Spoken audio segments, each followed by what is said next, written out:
Hello and welcome to your Newsmax Daily for a busy Monday news day, June 16th, 2025, the third of 5 Mondays this month, with 2 Mondays from today being the final day of the month already. Hope you had a fantastic weekend, a happy Father's Day, and what a weekend of news it was, and what a weekend for our country.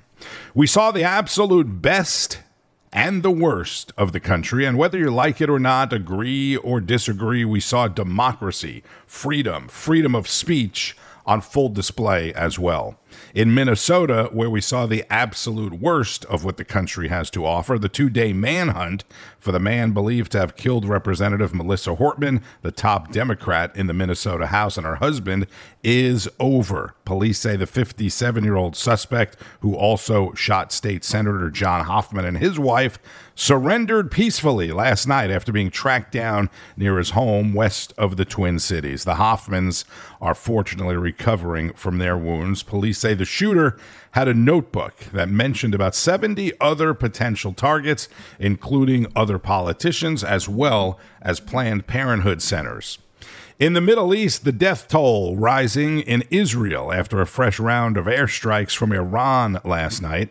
At least 17 people were killed, dozens injured. The U.S. Embassy in Jerusalem sustaining some damage. President Trump calling for restraint on both sides. The president is in Canada today. More on that coming up in a moment. But in case you missed it, let's start it off with President Trump opening Saturday's 250th celebration of the U.S. Army in D.C. live on Newsmax. Thank you very much, everybody. And thank you to Vice President Vance, and thank you to our wonderful First Lady, and above all, thank you to the greatest, fiercest, and bravest fighting force ever to stride the face of this earth, the United States Army. Thank you very much. Because the Army keeps us free, you make us strong, and tonight you have made all Americans very proud. They're watching from all over the world, actually. Made them all very proud. Every other country celebrates their victories. It's about time America did too. That's what we're doing tonight. And watching this magnificent display, our souls are filled with gratitude for every generation of warriors who have worn the uniform all the way back to the very beginning. So to every veteran across our land and right here in our nation's capital, including 6 recipients of the Congressional Medal of Honor, we love you, we honor you, and we salute your noble service to our flag and to our country. As we celebrate tonight, we also think of the hundreds of thousands of Army soldiers who have made the supreme sacrifice for our nation and selflessly laid down their lives in every war, from the Revolution to the War on Terror. To the Gold Star families with us today, the courage of your heroes is the bedrock on which our entire nation stands. We thank you. Yes, we thank you. Today we commemorate an event that did not just change American history, but changed the history of the entire world.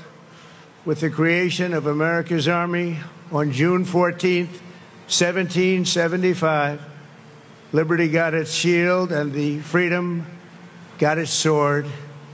Those first Army patriots in the American Revolution fought against a fearsome enemy and impossible odds, but they were armed with a righteous cause.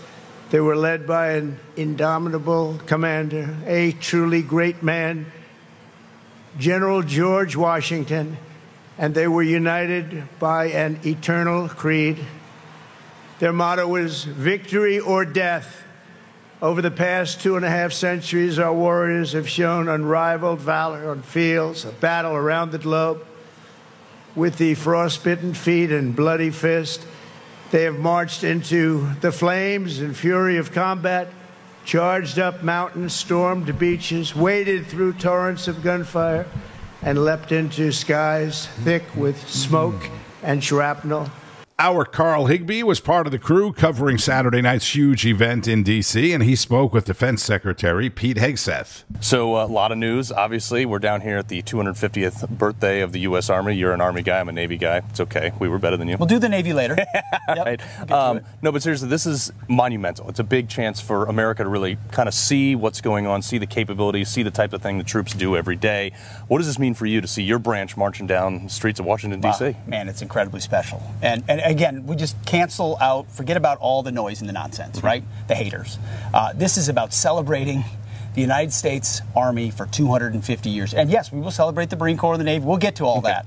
It started, 250 years ago in 1775 with brave Americans willing to stand up for what they believed in.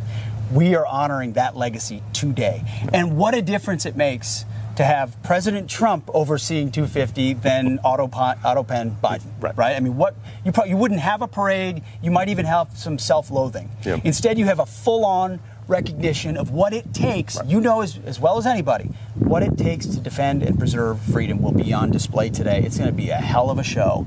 I know you guys are covering it. Thank you for doing that. And I hope folks will watch tonight. It will make you proud. Parades. I went to parades as a kid. They affected how I viewed our country, and I think this will have the same opportunity. Well, that's the thing too. Is I can't imagine half the nation under 18 years old looking at this saying, "Wow, I'm proud to be an American." Because the last 4 years, we didn't have a lot of proud moments to be an American. That's right. I mean, it's also what they see from how we act. Mm-hmm. So it's one thing. Yes, the parade is powerful. It's a parade. It's a demonstration, but it's also how does your commander-in-chief use those assets? Yeah. Why? How do our enemies view us? And you're right. The last 4 years were a disaster. I don't have to name it. You know it. This president is going to achieve, as he already is, as we're doing, peace through strength. Our allies know exactly where we stand. We're asking for them to call, step up, and do more. And our enemies know where we stand also across the board. Well, Mr. Secretary, honor, sir. Thank you very much, Carl. Thank you. Defense Secretary Hegseth with Carl Higbie at Saturday's Army celebration in the nation's capital. President Trump also conducted the swearing in for 250 new recruits and returning soldiers to the Army. Mr. President, First Sergeant Norton reporting for duty, sir. Ready to commence the ceremony as directed. I state your name. Do solemnly swear that I will support and defend the Constitution of the United States of America against all enemies, foreign and domestic, that I will bear true faith and allegiance to the same, and that I will obey the orders of the President of the United States and the orders of the officers appointed over me according to regulations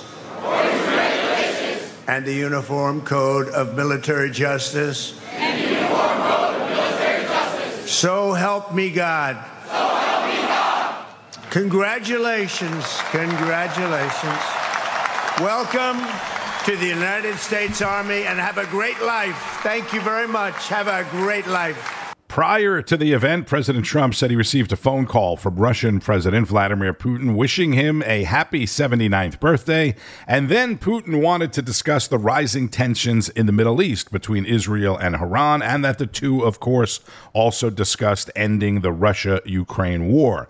Putin wants to have a prisoner swap with Ukraine and recover some bodies as well before any further negotiations. And according to the White House, Trump and Putin will likely have more discussion about it this week. Over the weekend, Ukrainian President Zelensky sat down with Newsmax's foreign correspondent Shelby Wilder to discuss the war and the ongoing peace talks with Russia. Zelensky is heard here through an interpreter. Thank you so much for taking the time to sit with Newsmax. It's a pleasure to be with you. Pleasure to me too. Thank you so much. Given the developments in the Middle East, I want to ask about the shifting situation. Iran has consistently supported Russia by supplying military equipment and aiding the Kremlin's war effort. Why is Iran so committed to helping Russia destroy Ukraine? And do you believe Vladimir Putin will back the Islamic Republic in its escalating conflict with Israel? No one wants war in any region, despite the actions of the Iranian regime. And Iran is fighting against us. They are supplying weapons and technology to the Russians. That's what makes him truly dangerous. Will the Russians help Iran? Honestly, they always have. The real question is whether they will do so openly. And I think that depends entirely on the strength of the United States' position. But I do believe a new wave of escalation is coming, with deeper Russian support for Iran. Russia has intensified its attacks in recent weeks, launching the largest drone strikes of the war. President Donald Trump says he's angry and disappointed by Vladimir Putin's increased aggression since peace talks began and has personally urged him to stop. What message are you sending the Trump administration on reining in the Russian president? No one has been able to stop Putin, and we have not stopped him entirely on the battlefield. The war is not over yet. When it comes to diplomatic influence, no one has succeeded in restraining Putin so far. He has not lost his desire to capture and destroy us. I am absolutely certain of that. That is why I believe Trump can stop him. For that to happen, Putin must face financial losses. Only by losing money will he be unable to grow his army or fund the military sector. Then he will begin to face internal problems. That is a fact. To make this happen, sanctions must be enforced. And diplomatically, as for Trump, I don't know whether he can or cannot. But the fact is, he is the President of the United States. He must be able to influence any aggressor in the world. And Putin is certainly one of the most dangerous. And has the Trump administration been responsive to this? Are they listening? They hear us when it comes to sanctions against Russia. When we had the meeting at the Vatican with President Trump, we understood each other.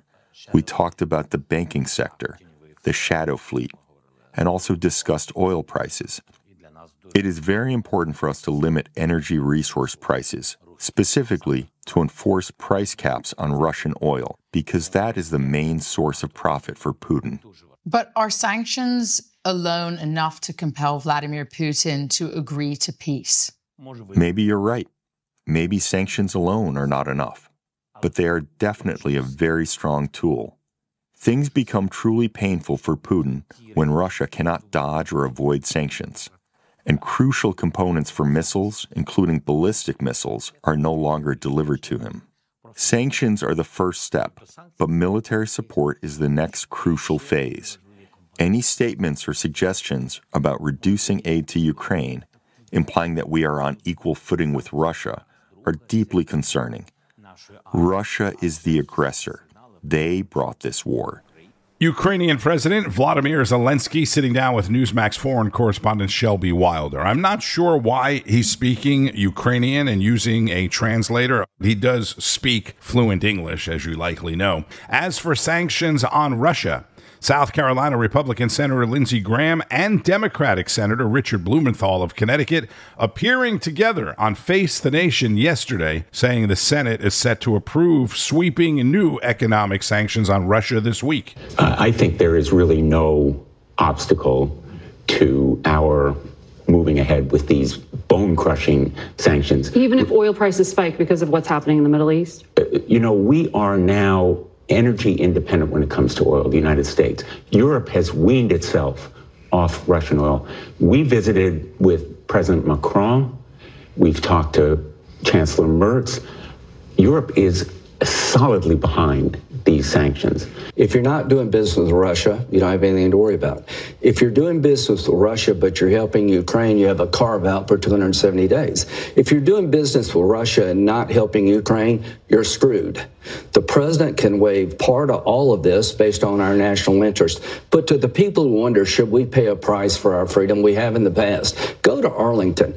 Oil prices will go up if we confront Russia through our bill. Oil prices will go up if we try to confront Iran for their nuclear ambitions. But you pay now or you pay later. If we get Iran right and we get peace with Russia, Ukraine, not only do oil prices come down, the world will be better off. So this idea of having freedom and not sacrificing never existed, nor does it exist now. Senators Lindsey Graham and Richard Blumenthal on Face the Nation. So that is obviously something we'll be paying attention to on Capitol Hill this week, along with any developments on the one big, beautiful bill. As for Israel and Iran, this is Lydia Serrani on Sunday Agenda. Tensions have been simmering between Israel and Iran, Jews and Muslims for centuries now. And the effort to stop Iran from blowing up the world with nuclear weapons, this has been going on for decades. In 2015, then President Barack Obama's Iran nuclear deal basically traded enormous amounts of our cash for Iran's pinky swear that they would not develop nuclear weapons. Yeah, so much for that. And that same day that Obama announced his historic deal moderate, Iranian President Hassan Rouhani tweeted, and then he went on live TV to say, to our neighbors, do not be deceived by the propaganda of the warmongering Zionist regime. Hashtag Iran and its power will translate into your power. So much for appeasement, right? So much for trying to make nice. President Trump, he has tried valiantly to broker a deal with Iran. But how do you make a deal with a country that considers you, the United States, big Satan, and Israel, your ally, little Satan? And the Biden administration, it only made matters worse. Joe Biden, he declared war on the fossil fuel industry his first day in office. You remember this? This is a poignant moment in time. He signed an executive order to shut down that Keystone pipeline. He sent a message to the fossil fuel industry, and he claimed it was all in the name of a greener, better planet, clean energy. And then his strict regulations on fossil fuel development also further strangled our ability to be energy independent. And instead, we were dependent on Iran as well as its counterparts, Venezuela and Russia. Come on. And as a result, a lot of mullah for the mullahs continued to pour into their coffers to the tune of hundreds of billions of dollars. I mean, really? What did the Autopen think that the #1 state sponsor of terrorism would do with all of our money? Give it to the poor? Help the needy? Build hospitals? Build schools? No. The Iranian-backed regime terrorists, like those that committed the October 7th massacre, the Houthis and Hamas terrorists, they became more emboldened. That's where they poured the money into, our tax dollars. And we saw these attacks happening all across the world. So how do you stop further escalation? Well, in sweeping attacks that started early Friday, Israel struck at the regime in Tehran, targeting Iranian nuclear and military assets, killing more than 70 people, including 4 top security chiefs, also damaging Iran's main nuclear site. Iran then fired ballistic missiles that struck at least 7 sites around Tel Aviv on Friday night, injuring dozens of Israelis. Notice how Israel struck military sites around nuclear capabilities, and Iran goes straight to targeting civilians. Overnight, at least 13 Israelis were killed, and the carnage, it continues as calls for de-escalation continue. Like many of you watching this right now, I'm worried for our well-being. I am worried what can happen to us here at home. That among the 20 million illegals that the Autopen allowed to invade this nation, who among them could be terrorists, waiting for the call, lying in wait, to strike us when we least expect it. And also, like you, I don't know exactly what the right call is here. All we can do is pray we don't get dragged further into this. Pray that there is no world war. And pray that our leaders, like President Trump, continue to have the insight and wisdom to protect us all. Newsmax's Lydia Serrani on Sunday Agenda. So there was a lot of talk across all of the networks over the weekend about how much the United States knew about Israel's initial attack on Iran last week and how much the United States should or shouldn't support Israel militarily. Sunday, President Trump posted on Truth Social that Iran and Israel should make a deal and will make a deal just like I got India and Pakistan to make. Many calls and meetings are now taking place. And as I said on Friday, time will tell, right? And speaking of India, authorities are working to identify the victims of the Air India plane crash there last week. 241 people on board killed. There was that one lone survivor. 29 people on the ground also killed. Families are providing DNA because most of the bodies were burnt and are unrecognizable. Back on Friday night, Greg Kelly, a retired United States Marine fighter pilot, talked about what may have caused the crash. When I saw this mishap, it reminded me of an Air France situation where there was a computer malfunction. It looked almost identical. This happened all the way back in 1988. To begin with, the low-level pass with undercarriage down went smoothly. But then, the moment when the crowds realized something was seriously wrong. They could clearly hear the twin engines screaming as the captain desperately tried to gain height.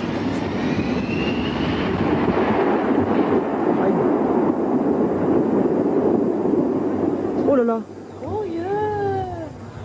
Oh no, oh no, oh no, oh no, oh no. That is crazy. Now, it doesn't look like it was a software issue. And then I thought momentarily that it could have been a weight and balance issue. If something became loose inside the plane and shifted to the back, it could have stalled like this 747 leaving Afghanistan during the war in Afghanistan. Plane should not be that nose high. It can't fly like that. And it comes crashing down. This is going to be brutal. Wow. Yeah, the weight and balance issue. Not everybody understands it. So this is a beautiful, very authentic looking model of this is a Boeing 787 Air India, extremely well detailed. Now, a weight and balance issue would be, well, I'm balancing this thing on my thumb and finger, right? On my thumb and, okay, one finger now. This is a York peppermint patty. If, let's pretend this giant York peppermint patty was inside the airplane right in the middle, right? If it were right about there where the center of gravity is, the plane can fly just fine. But if it shifts to the back, if it shifts back here, it can't maintain its appropriate attitude. It's very specific where you put the cargo. But I don't think that's it either. All right, let's take another look at that plane. Folks have noticed that the flaps do not seem to be deployed. Go ahead and put that still up there. But the landing gear is down. Now, I've spoken to a number of my pilot friends, folks I flew with in the military, and one or two of them actually fly 787s right now, and this is what they're talking about. They think that the pilot may have mistaken the flap lever for the gear handle, or the gear handle for the flap lever. So watch again. As this plane gains altitude, the wheels should be coming up right about there, but they're not. They're still in the down position. And then for apparently no reason that we can see, the plane starts to descend. Now the engines were audible, so the theory is that the pilot may have raised the flap handle instead of raising the landing gear handle. Who knows? But it's a terrible tragedy, and we will know ultimately. Might be a year, might be less, but we will know what happened. Former Marine fighter pilot Greg Kelly, the host of Greg Kelly Reports. That's 9 p.m. Eastern. Check it out tonight. Greg also talked about the Senator Padilla DHS thing last week that I'm not going to revisit, except for this part. Oh, Senator Padilla. The stranger. Who knows who this guy is? He looks like any guy I've ever seen at Shea Stadium. He is the most, no offense, pal, but, you're a pretty unassuming, bland-looking guy. You could be anybody. Okay, so if you're not from New York or you're not a baseball fan, you may not know that Shea Stadium is where the New York Mets used to play. Now it's Citi Field. Just for the record, I too spent a lot of time watching the Mets at Shea Stadium as a kid growing up not too far away. Anyway, I mention this because the New York Mets are being grilled on social media for flying a pride flag during the national anthem on Saturday as part of their Pride Month celebration. Number one, it's the national anthem of all things. Number two, Saturday was Flag Day. New York Mets. On Wall Street and overseas, investors are jumping back into stocks today after Friday's big sell-off due to the military escalation between Israel and Iran. European markets were slightly higher in the United States. The Dow futures were up around 300 before the market opened. The price of oil, fortunately, is pulling back a bit, as is the price of gold. The big headline this week is that the Federal Reserve's policy meeting, Chairman Jerome Powell is expected to hold rates steady despite President Trump urging him, or pretty much demanding him, to cut interest rates. The Feds did say previously that there would be two or at least two interest rate cuts this year, and we are now at the midway mark of the year. So the announcement on interest rates and what the Fed has to say will happen on Wednesday. Bitcoin and most other major cryptocurrencies also higher this morning at the time of this recording. Bitcoin is pushing $107,000. XRP is up 9 cents at $2.25.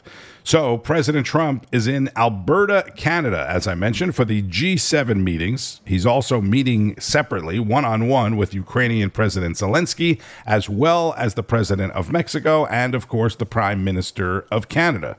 Stay up to date throughout the day and keep up with all of the breaking news as well on Newsmax, N2, and at Newsmax.com, where it all started.